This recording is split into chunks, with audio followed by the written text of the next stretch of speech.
ইসলামী ব্যাংকের বিতরণ করা মোট ঋণের অর্ধেকই হাতিয়ে নিয়েছে এস আলম গ্রুপ। যদিও প্রকৃত তথ্য জানতে আরও সপ্তাহখানেক অপেক্ষা করতে হবে। সকালে বাংলাদেশ ব্যাংকের গভর্নর ডক্টর আহসান এইচ মনসুরের সাথে বৈঠক শেষে এই তথ্য জানান ব্যাংকটির চেয়ারম্যান ওবায়দুল্লাহ আল মাসুদ। বলেন, আমানতকারীদের আস্থা ফিরতে শুরু করেছে। শ্রীলঙ্কা আবারও রপ্তানিতে শীর্ষে।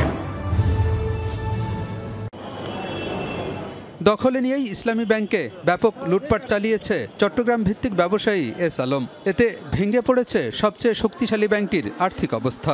চরম আকার ধারণ করেছে তারল্য সংকট। গ্রাহকের আমানতও ঠিকমতো ফেরত দিতে পারছে না ব্যাংকটি। শেখ হাসিনার পতনের পর এস আলমের দখলমুক্ত করা হয়েছে ইসলামী ব্যাংক। গঠন করা হয়েছে নতুন পরিচালনা পর্ষদ। বৃহস্পতিবার গভর্নরের সাথে বৈঠক শেষে নতুন চেয়ারম্যান বলেন, ব্যাংকের মোট ঋণের অর্ধেকই এস আলমের পেটে।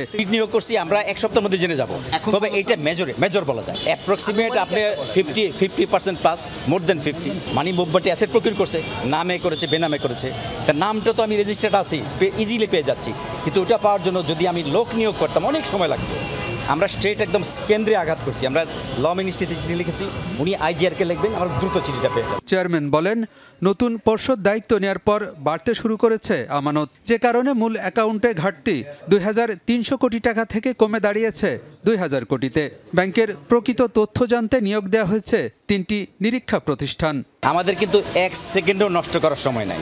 এই জন্য 3টা ফার্মকে দিয়ে ইনভেস্টমেন্ট দেখবে একটা ফার্ম, ট্রেজারি এবং ফিনান্স দেখবে একটা ফার্ম, এইচআর আমরা জানি এইচআরও কিছু প্রবলেম হয়েছে, এইচআর এবং আপনি প্রকিউরমেন্ট নিয়েও আরেকটা ফার্মকে দিয়েছি যাতে দ্রুত হয়। এই জন্য 3টা ফার্মকে আমরা দায়িত্ব দিয়েছি। এস আলমকে সহায়তাকারী কর্মকর্তাদের বিরুদ্ধে পর্যায়ক্রমে ব্যবস্থা নেওয়া হবে বলে জানিয়েছেন ব্যাংকের চেয়ারম্যান।